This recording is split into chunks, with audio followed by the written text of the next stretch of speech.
You're listening to an Anazao Ministries podcast. Have you ever wondered what it would be like to be around for the creation of your favorite universes? Have you ever wondered what it would be like to watch a lion sing things into life? Today on Systematic Ecology, we are going to be talking about, depending on who you ask, either the first or the sixth book in the Chronicles of Narnia series, The Magician's Nephew. Today's episode is for everybody. We're going to be going into the origins of the world of Narnia and things like that. And so this is going to be pretty entry level for anybody. We are the Priests to the Geeks. We are not ordained ministers, but we are priests in the biblical sense of being mediators. This isn't some kind of Trojan horse. This isn't a gotcha moment, but this is, we are real geeks looking to explore the theological and philosophical implications of the things that we love. I am Joe. I am one of your hosts. I am a broadcaster, podcaster, and recently I have been binging old Japanese like tokusatsu shows, different like live action things like that. We did an episode a little while back on Ultraman, and it kind of got me into a kick. That's awesome. And I'm Dan, aka Superfan Dan. I'm a home health physical therapist assistant by day and a podcast by night as I host Finish Last. And for me, two things. First of all, as of this recording, today is my birthday. So woohoo. Happy birthday. Thank you. 33 years young. And I already misplaced my name tag and it was on my shirt the whole time earlier today. So I'm living the dream right now. But recently moved into a house as well. And I forgot I had these, but I'll show them to you and then I'll describe to our listeners here. I found my collection of Sonic the Hedgehog comics. Nice. And it's awesome. Like, what I have here is 226 to 229, where they took Sonic the Hedgehog 1, 2, and 3 from the original games. And then the last one, 229, he becomes Super Sonic. And then I found this one from 221. I just like the cover art. I think they're really creative with how they do it. And of course, I love the catchphrase, the world's most way past cool comic at Sonic the Hedgehog. So I can't wait to get back into those. That's awesome. Like I said, we're going to be going into The Magician's Nephew. Now, this is one of those conversations, right? When you hear about the Chronicles of Narnia, one of the things that commonly comes up is, well, what order do I read these in? And we were going back and forth about what order we were going to be doing these episodes in. We landed on chronological, but there's definitely an argument to be made for experiencing them in the order in which they were written. I know for me, I had not. The only way that I've ever experienced them is in chronological order, so that just seemed like the no-brainer to me. For me, I'm the exact opposite because I got into the series when the first movie came out in 2005. So everyone thinks that's the first book you should do because that's the one you've seen on screen. That's the one that makes sense. And like I told you before we recorded, I thought The Magician's Nephew was book 7 published when actually it was book 6. So all my ideology of what order I should read them in has been completely blown out of the water. So for just from my perspective, I still would love to read it in published order because if you were reading it back in the day, that's what you would get. And I thought it was very interesting that he wrote Magician's Nephew before he wrote and published The Last Battle, which is pretty much the ender or closing all the books together as one complete story. Right. Yeah, I can definitely see, looking back at what the published order was, I can see what he was going for, I guess. Like, I can see the value in going into these books with the, dare I say, meatiest parts first, so that way it kind of gives you a hook as to what you're invested in, what you should care about, all of those kinds of things. And then after you've developed an affinity for these characters, after you've developed a sense of the world and everything, then explain how this whole thing came into being. Very, very true. But what's crazy is that even in the original books, which my wife has, it even says in the back, editor's note, read them in this order, and The Magician's Nephew is one. So I can't really argue the fact that they even recommend that you should read this one first. But for me, it's so hard because I know I'm a big fan of the Hunger Games as well. And that author, Suzanne Collins, just released a couple years ago a prequel to the Hunger Games that everyone read, but you had to read the Hunger Games and all that first because this book just came out. So again, it's like the same logic almost. Right. So jumping in here, Dan, why don't you go ahead and give us the Spark Notes version of what this book is all about?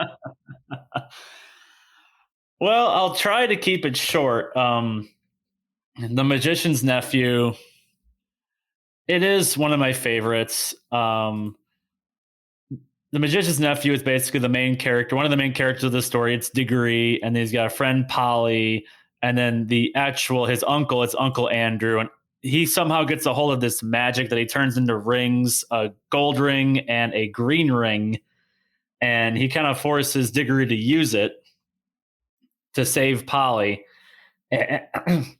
Excuse me, and to save Polly, and it's just a world. It's a whirlwind. They go to like the world between worlds, and then they go into this one world where everything's pretty much dead, except there's this one table with a bell on it, and it says, "If you ring the bell, be careful of what comes, but know the fact that if you don't ring the bell, you're going to be wondering the rest of your life why you didn't ring it." So I'm paraphrasing, but that's pretty much the logic behind it. He rings the bell. It awakens someone named Jadis, who you find out later in the story actually used something called I'm paraphrasing. She used the deplorable word that pretty much destroyed the whole town she was in. It was a word where if she spoke it, she would live, and anyone else that was living would basically perish. So she's pretty evil. She ends up following the kids back to Earth and tries to take over the Earth, which I always found an interesting part of the story. But they still find a way. They find a way to bring her back. And then when they bring her back, they go through one of the pools into a world that's blank. But the queen that Jadis, who is the witch, is just blown away, and she's really scared. And that's when, like you said, Narnia gets born through a lion, or Aslan in this case, like singing and humming a tune, and everything comes into existence. And you just see the world of Narnia being created before your eyes. I think C.S. Lewis does a really good job of like what the creation of Narnia was like and how it was so surreal to that extent. And all the meanwhile, Diggory is staying with his uncle and aunt because his mom isn't doing well. And he's like, Aslan, what do I do? And Aslan confronts him with the fact that Diggory was the one that rang the bell I talked about earlier that brought about the queen, this witch that would later be the witch in The Lion, the Witch, and the Wardrobe. And he said, you got to do something for me first. And he goes over the mountain, gets this apple seed or apple, brings it back.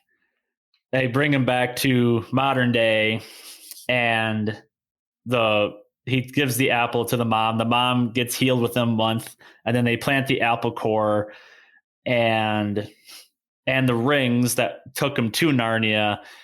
and a tree was made, and then later they chop it down and turn it into the wardrobe that is the wardrobe used in The Lion, the Witch, and the Wardrobe. So that's the really short Cliff Notes version of what The Magician's Nephew is all about.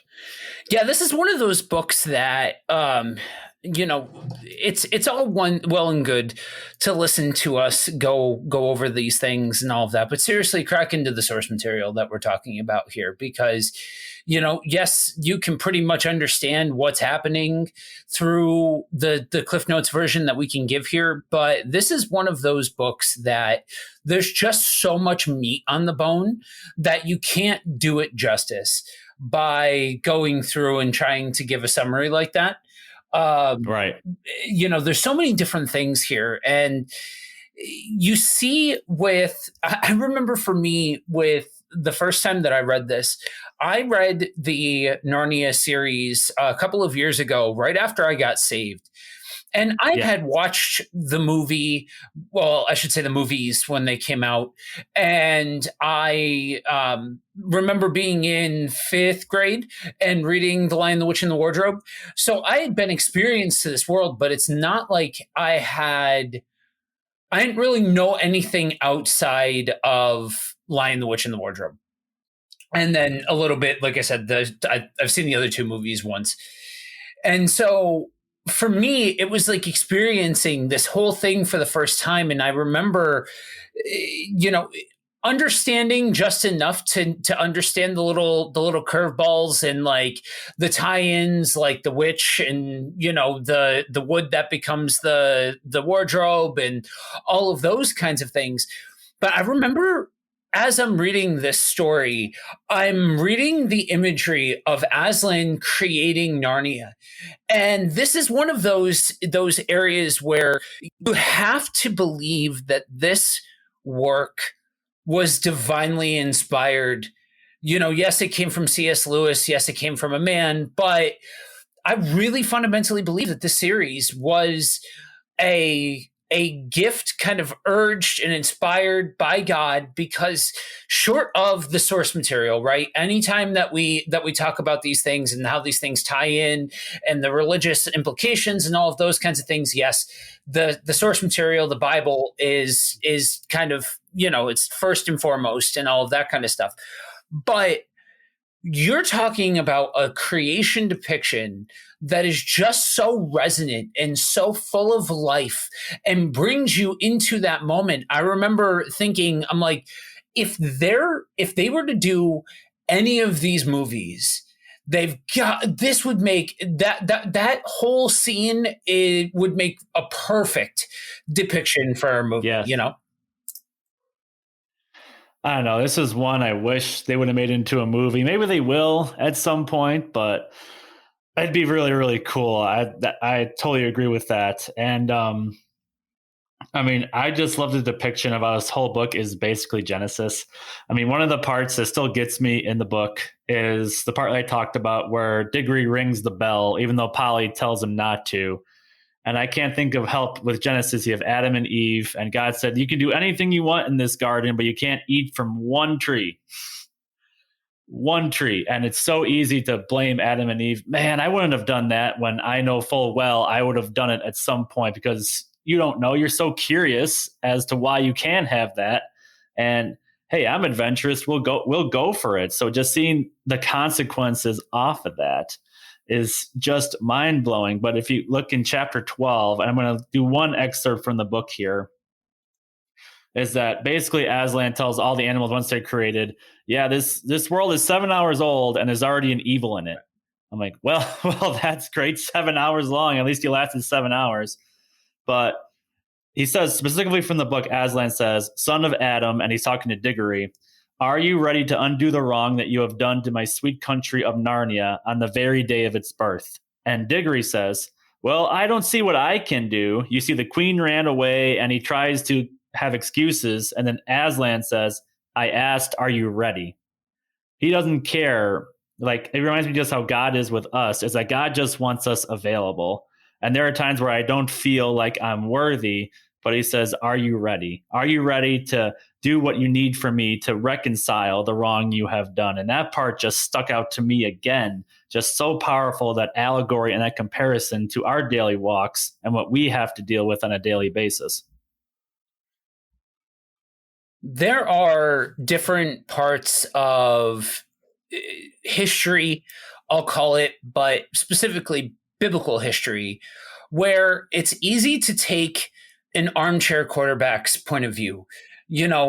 How could the people of Israel, how could they possibly doubt God or make a golden idol? Or how could Adam and Eve do this and that? And, how could they? It basically comes down to, how could these people fall into temptation?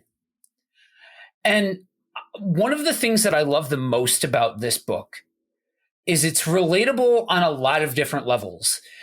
Something like The Lion, the Witch, and the Wardrobe. Okay, you can see very beat for beat what the allegory is, what the story is. Follow the bouncing ball, you'll get there, I promise. With this, there's layers, there's nuance to this, right? You talked about the bell, right? And I'm so glad that you brought that up, and how you'll always be wondering if you don't ring the bell. Well, you get this feeling that Diggory couldn't handle another what if, couldn't handle, not knowing and those kinds of things. And so he rings the bell. How easy is it for us to just, I can't, I have to do this. And trust me, the human mind can justify and go through logic leaps to make some really wild stuff make sense. And that's part of what I think is so remarkable about this, because it's easy for us as Christians to look at something like this and say, oh, okay, so here's this part in Genesis, and here's this allegory with Adam and Eve, and here's where I can tie it into this scripture and all of those kinds of things. But what Lewis did was he created a work that somebody who is Christian or non-Christian could look at and say, man, if I was in his position, I think I would have probably ended up doing the exact same thing. Or hey, I can connect here. You know what I mean? And yes, then here's to hoping that you pick up the breadcrumb trail, you find out what all of this is about. Oh, hey, this is based off of this, and then so on and so forth. And the seed is planted, and God does his thing. But at the end of the day, that entry point, you've created something that has a common entry point for Christian and non-Christian, because you can relate on a human experience level. One of the things that stood out to me with all of this is this image that we're given of Diggory coming before Aslan, right? And Aslan saying, by the hand of Adam and Eve was this evil done, and it will be the hand of Adam and Eve that will help. And this whole time, right, you're feeling the weightiness of this situation. That's one of the things that, like, man, if you are an author or if you are a musician and you can make me feel a thing, right? If you can give weight to the situation, you've got me hooked. It's that to me is so important. And all this time you're feeling the weight of the guilt and the condemnation. And again, those words, right? Like something like condemnation, something like guilt. Those are words that are, even going on to sin and stuff like that. These are all concepts that Christians, that's all common vernacular for a Christian. But when you boil it down past church terms, these are all things that we've all experienced, right? We've all experienced guilt. We've all experienced shame. We've all experienced condemnation. And he looks up at Aslan's face and he sees tears and compassion, right? He sees that Aslan is moved in love. And that juxtaposition to me, where you can see like the weight and the experience and then the love aspect of it, is just it's so mind blowing because it gives the light of truth that all of this is built around a new context in order to view it. And I know for some that can be kind of a slippery slope sort of thing. I know not everybody really necessarily digs that, because you shouldn't have to recontextualize truth. But to me, as long as you're understanding, this is about a fictional land and a fictional lion, and no, this is not the source material, and you can separate this from over here, you've got the source material, you've got what is true, all of those kinds of things, then to me, there's beauty in being able to express truth in a way that resonates and gets people talking, and then can point them to the source material. Perfectly said, because I mean, like I'll say throughout this series, this is a tool that can help us with that source material. It's not something that replaces it, but it's something that is so beautiful in everything that's written. I just love the way he writes. And just another point in the story that always gets me is the fact that pride becomes before a fall, and that humility is so key. I mean, I remember the bell again, when Jadis gets reborn or gets out of that spell. The first thing she says is, "How could you wake me? You're not of noble blood." And then she goes on to want to take over the world and all that stuff that evil villains love to do. But what's crazy, when Aslan created Narnia, the first king and queen of Narnia was a cabbie and his wife, who happened to just fall into this random place with everything going on. That's a crazy scene, by the way. So if you haven't read the book, read the book. But he's like, "Sir, I have no education. There's no way I can lead these animals and people." And he basically goes through a list of, will you be the first one in a battle to lead the charge, and will you be the last in retreat? Will you treat others fairly? Will you treat others equally? And he answers each one with such humility. And he says, "I don't know if I will, but when the time comes, I will guarantee you I will do my best." And again, I'm paraphrasing. But it just reminds us that God doesn't care about your accomplishments. God doesn't care what's going on. If you have a willing heart, if you have a willingness to do what's right in God's eyes, then he'll use you.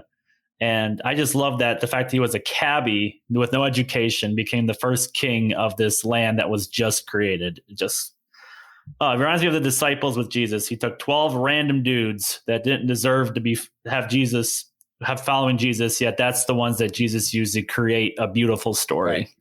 Right. It's so beautiful when you can see it's a story that I think subconsciously us as humans love to appreciate because of an inherent desire to understand truth. But it's this idea of the underdog, right? The everyman that you boil down so many of these IPs that we geek out about, right? So many of them are born out of a place of they resonate with so many people because that's an everyman story. I could relate to that. That could be me, sort of thing. And you hit the nail on the head. Even going back before the disciples, we see a history of the most unlikely of people being the ones that God uses along the way. You know what I mean? Like everybody from Abraham to Moses to Noah to so on and so forth. And you could sit here and rattle off just about every single major character, because you look at these people and you're talking about farmers, sheep herders. You're talking about people that you don't necessarily look at and say, this person's a hero, this person's going to be used to change the world.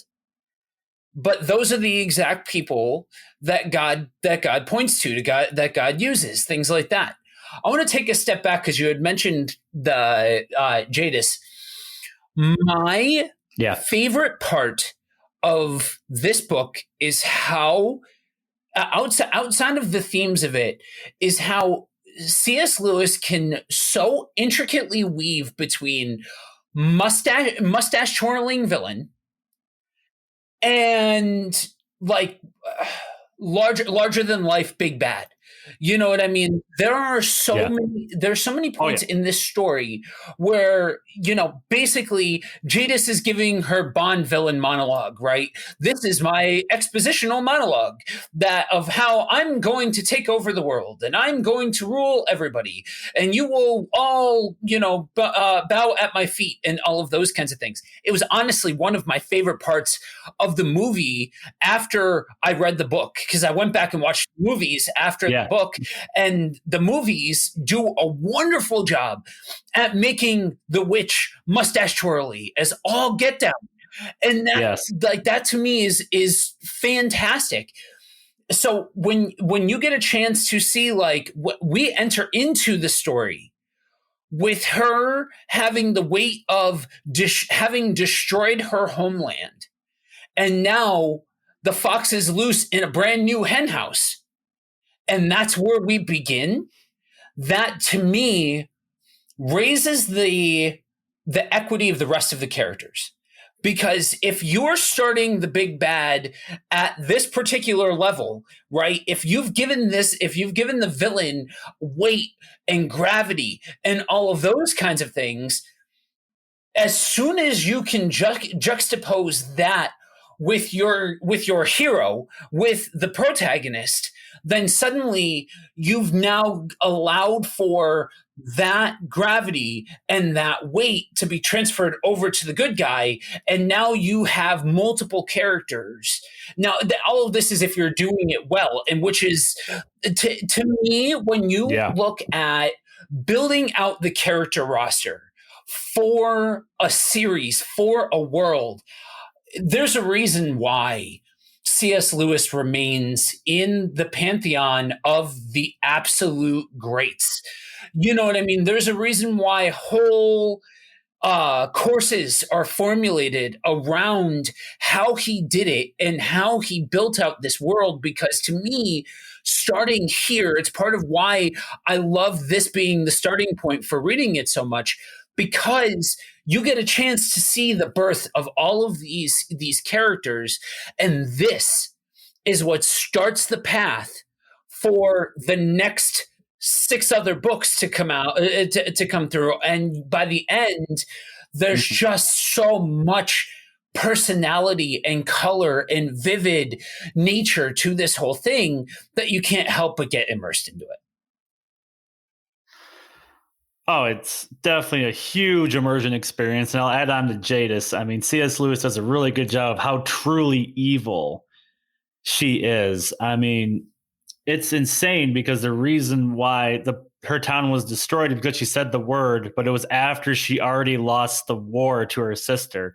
And it even describes in the book, the sister's running up the stairs and she waited to say the word until she was within hearing distance.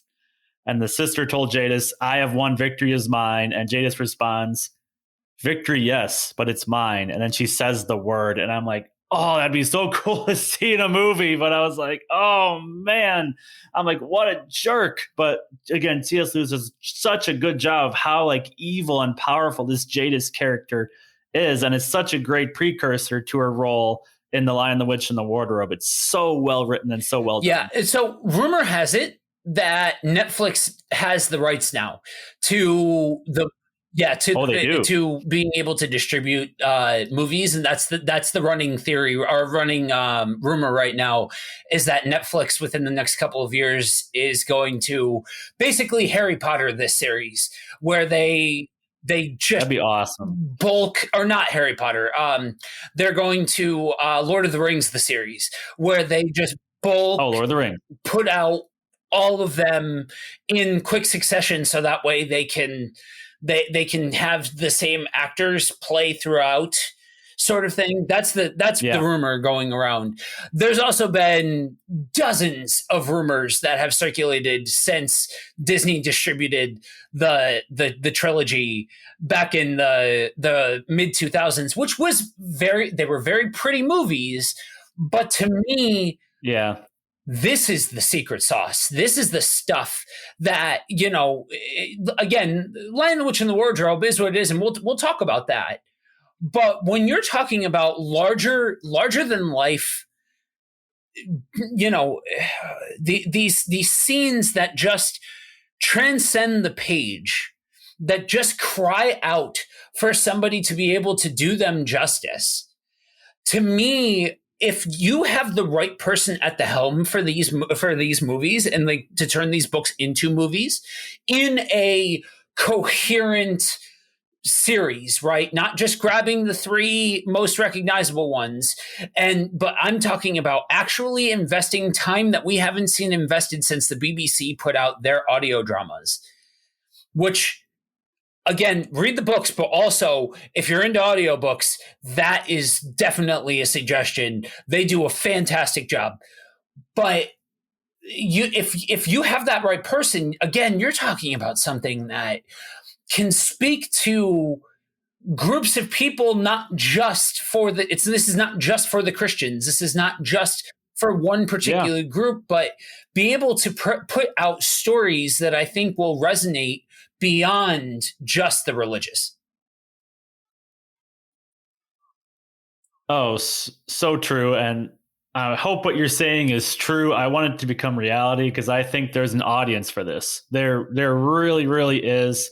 I don't know the official numbers from those 3 movies from 2005 to 2010 or whenever they were created, but I hope they follow the source material, because I think one of the reasons why those movies fell off is that Prince Caspian, they changed a couple things.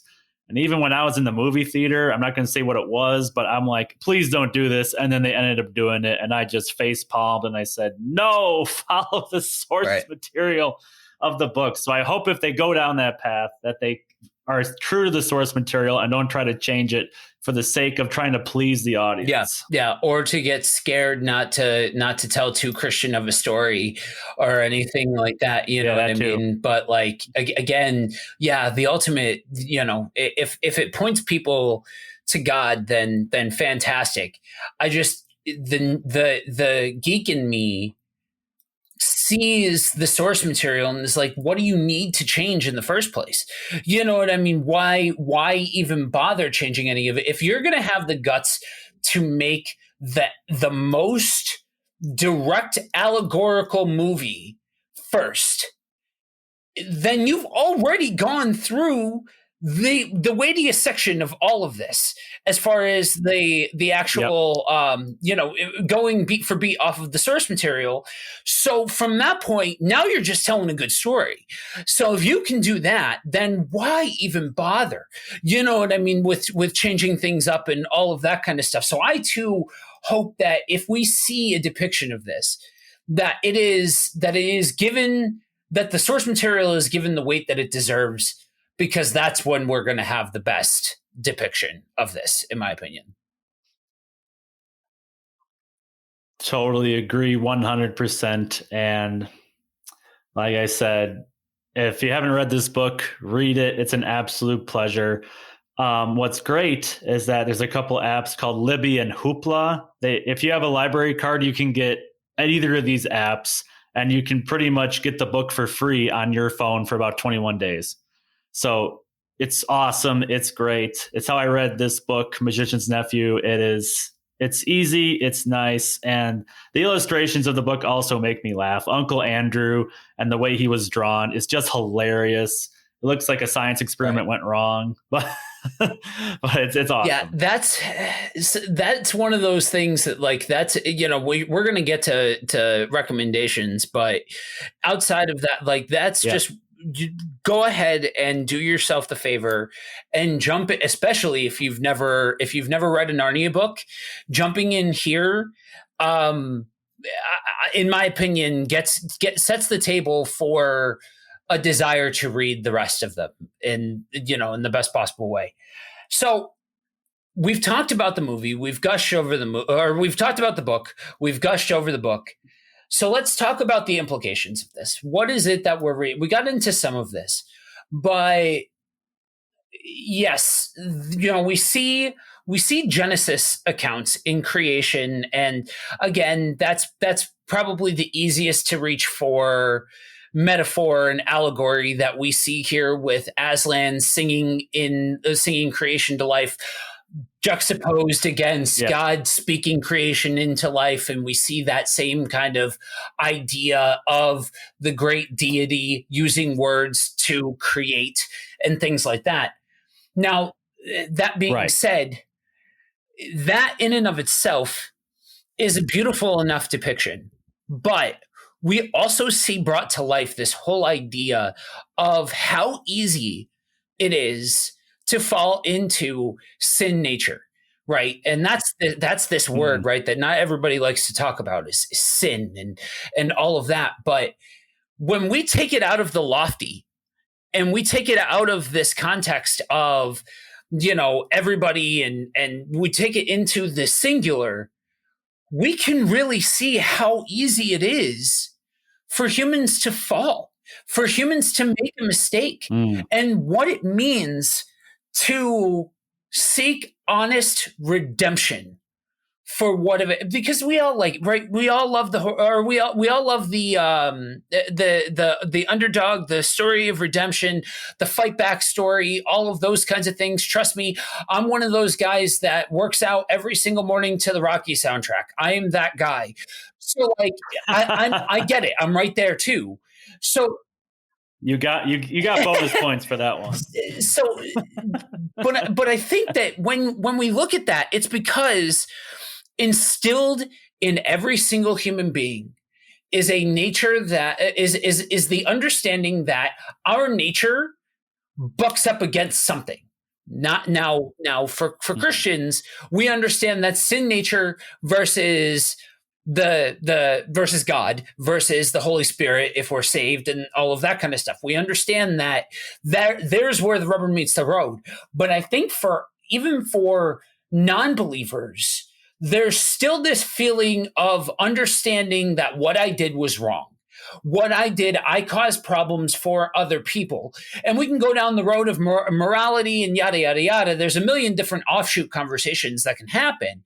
But at the end of the day, to be able to show that, I think is powerful for people because it's an innate, it's giving voice and lyrics to this innate understanding and allowing for there to be an entry point into being able to have that conversation without immediately being slapped with, the full weight of you are a depraved, broken creature, and all of those kinds of things. You can walk a road to understanding that redemption is not an ugly word. No, and redemption is something that's necessary. And like I said, I'll bring it up with Diggory. And the fact he went on that journey to get that apple or whatever he needed to help heal what he had done. But before he did that, Aslan made him tell the other Narnians the truth, the whole truth, and nothing but the truth. Because initially, Diggory didn't want to admit that he was the one that rang the bell until Aslan did a nice little snarl. He said, "You want to run that by me again?" and go through the process.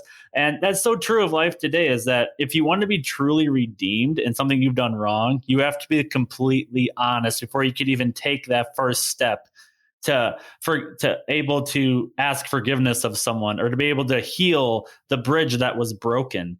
So just seeing that beauty in the fact that God is there to help us, but we have to first want the help and we have to first be ready for whatever happens after we say that, to be fully redeemed and to give us a chance to prove to others that we have taken the right steps for that true repentance. And for me, every time I read that, it just makes me feel so unworthy, because I know we've fallen short many times, no matter what it could be. But God gives us that route that if we are willing to be open and honest in any situation, that God will help us along that path to truly be redeemed in his eyes. And so good. So amazing. Over the holidays, we spoke a lot about the simplicity of the gospel message, right? The simplicity of the story of Jesus. Yeah. And again, we've gushed, and I could keep going. We didn't even really talk about the other villains, or the world between worlds, and all of these different components that make this whole world that C.S. Lewis has built so 3 and 4 dimensional. We can keep gushing and things like that, but if we're running into why is this book so impactful? What is so important about this message? When you look at the depiction of Aslan and how beautiful that is, the reality is that God is a God whose character is unchanging. And sometimes there's this dichotomy that pops up between Old Testament God and New Testament Jesus. But they're one and the same. And when we look at historically man's shortcoming, because that's the Bible story, right? We have this figure pop up and we think he's the one, and then he falls short. And then again, X amount of years later, we have another person who steps up and is mighty and has a good run as far as being a good godly person, and then falls short. And we see this repeated nature, but what else do we see throughout that entire time? We see countless depictions of God coming alongside his creation and giving an opportunity for honest repentance and reconciliation. And if there's any one thing past just reading a really good story, right? I feel about Narnia how a lot of people our age feel about like Harry Potter or Lord of the Rings and stuff like that. Like they're not bad. Like I'm not necessarily, it's not about, putting down those other IPs, but to me, Narnia is head and shoulders more fleshed out and a better all-around story and all of those kinds of things. I know that's not necessarily the most popular thing to say, but short of reading just a really solid story, what I really hope is conveyed through all of this is that this is a wonderful depiction of what love and forgiveness and redemption and reconciliation and all of those things look like. I promise you that when you take it out of the context of talking about the story and you put it into the context of God, there's not a comparison to how much more beautiful it is with God. Yes, it's great when you can have somebody who can, as best as you can, put lyrics to this, as best as you can, give some kind of depiction and some kind of picture about all of this. But at the end of the day, every single one of us has something to bring to the table as far as something that we've done wrong or something that we need to have reconciliation about, repentance about, all of those kinds of things. And there is not a but with God. There is no bridge too far. Mm-mm. You can't mesh your way up out of the situation or anything like that. You can't do enough to undo the works of the cross. So with this story is born out of a place that has so much to talk about, because what you're talking about, once you've boiled down the characters of it all, once you've boiled down the IP of it all, and you're just left with truth, you are talking about the truth of the gospel message, the truth of God. Oh. And that is why there will never be enough words to say to describe and do justice to how beautiful all of this is and how immersive all of this is, because you're talking about the path to redemption, the only path to redemption that changes the story for all of us. Because without this, understand something. Without all of this, all we're left with is the fear, that condemnation that we talked about, that shame that we talked about, that guilt that we talked about. That is the final word if we don't look to those next steps, to that source of reconciliation, that source of love. And when we turn to God, understand that we can have the expectation that, yeah, you know what? There are some things that we are going to get our, I'm going to say punishment for, but I can't think of a better word. There are things that are going to need to be worked out in each one of us to be able to advance to where we need to be. But at the end of the day, it's all in love. It's all in the spirit of reconciliation to the Father. Oh, that is so great. And I'm just going to go along the same lines. My hope for anyone that reads this book or just the series in general is that it starts conversations. It starts saying, oh, is this Aslan guy? Why is he written like this? I'm like, oh, there's a guy like that. His name's Jesus Christ. And just seeing the parallels and say, yeah, he died for you. Not just for the Israelites, not just for the people back in the day, but he died for you, that he took your place on the cross so that you can enter heaven and be with him forever and ever. And I love the fact that no matter what situation you're in, there's no hole too deep that God can help you out of. There's no path too wide that God can't help you find that narrow way. But just because you become a Christian, there's still consequences for those actions, but God can help you along that way. And then you can get plugged into community, whether it be us or whether it be a local church or whether it be whoever, someone that can help guide you towards that life of a Christian, because there's no perfect human on earth besides Jesus Christ.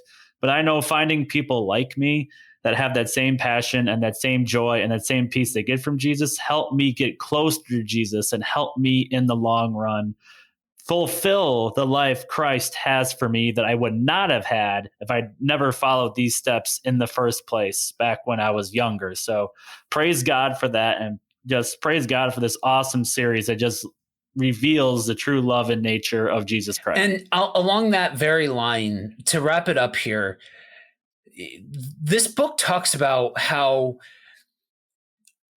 Aslan's song sounds different depending on who's listening. And good point. The voice of God can sound different for every single person. And these implications and these themes and these truths can sound different. And a big part of that is because the gospel message is designed to reveal the heart of the reader. The gospel message uncovers the fact that every single one of us is in need of redemption, is in need of reconciliation, and all of those kinds of things. So if what you read as you are thinking about all of this, and you're thinking about this whole thing of guilt or shame or whatever like that, and you're feeling a stirring and it's conflicting with you and all of those kinds of things, understand that dig in there. Allow some room to figure out what that looks like and let that breathe, because that's conviction. And conviction, when it's conviction, it's a beautiful thing. Don't let it turn into shame. Don't let it turn into condemnation. Mm-hmm. Don't stay there. That's not the point. But the point is to make that realization that, man, I do understand what this is like. And I need to figure out what these next steps look like, what flushing this out looks like, all of those kinds of things, because it's likely going to look unique to you, and that's okay. And if you are in need of some people to talk to about all of this, if this has stirred something, if this has impacted you or what have you, or if you just want to have a conversation about some of these themes and explore some of this stuff more, reach out to us. Do not hesitate to reach out to us. If you send a message on Facebook, you're going to get one of us on there responding. We'll let you know which one of us you're talking to at the time. But we're always here to be able to engage. That's part of, like Dan said, the hope is that this elicits conversation. And if you have things to talk about and you want to continue on the conversation, that is exactly where we are hoping that this goes to. So don't hesitate to reach out. Agree 100%.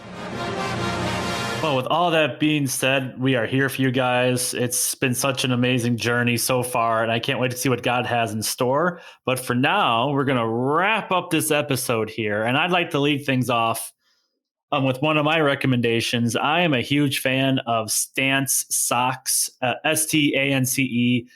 Very comfortable socks. They're the official socks of the NBA. So, of course, me as a basketball player, I love them. But what's also great is they also have Marvel socks. So everything from Iron Man, Wolverine, X-Men, Spider-Man, all that stuff. You go on their website, you get whatever you want. I guarantee you they are one of the most comfortable socks you'll ever wear. Plus, you'll look super cool and awesome. I know going to the Spider-Man movie, I wore my Amazing Spider-Man socks, and I was right in the mood. It was fantastic. Sponsored by Stance. No, I want to leave you guys with a recommendation to, first and foremost, read the books. Sure, yes, absolutely read the books. Yeah. But if you're going to go with an audiobook version, if that's your thing, then look into the BBC recordings that they made for these. You're talking about really probably the best instance that I've seen of bringing these books to life in some form other than the written word. And I would include the movies that I would, if I'm ranking the different versions of these, I would have to put the BBC works above the movies, in my opinion. So definitely, if you're going to look at something other than the books, check those out.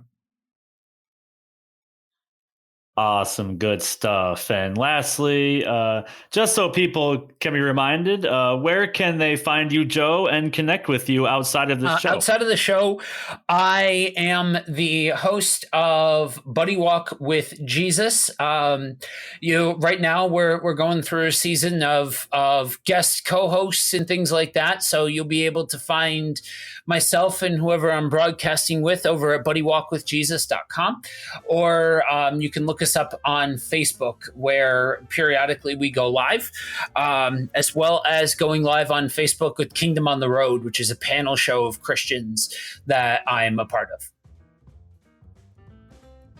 Awesome. And as for myself, I'm the host of Finish Last, where we strive to find ways to live like Jesus in the modern world. You can find me on Facebook at facebook.com/finishlastpodcast. It's my podcast page, as well as email me at finishlastpodcast@gmail.com. I'm welcome to anybody emailing me. That's an open door for anybody. Or my Instagram, Finish Last Podcast, and my Twitter, @finishlastpod. So it's just been an honor to just talk about this with you, Joe. But if you want to talk to us, you can just go to our website in the description to let us know what you have been geeking out on and what we should be geeking out on as well. And if you could, just leave a review. Just if you got something nice to say, please say it. If you got a critique, hey, help us out. We want to make the show better. Plus, we also want to make this show noticeable to other listeners so that we can keep growing this community that God has started and keep growing our geekdom together.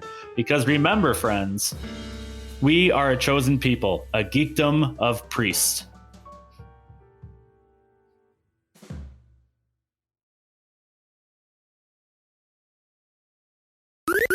This was an Anazao Ministries podcast. If you enjoyed this show and would like to learn more about our network, be sure to check out the Anazao Ministries Podcast Network.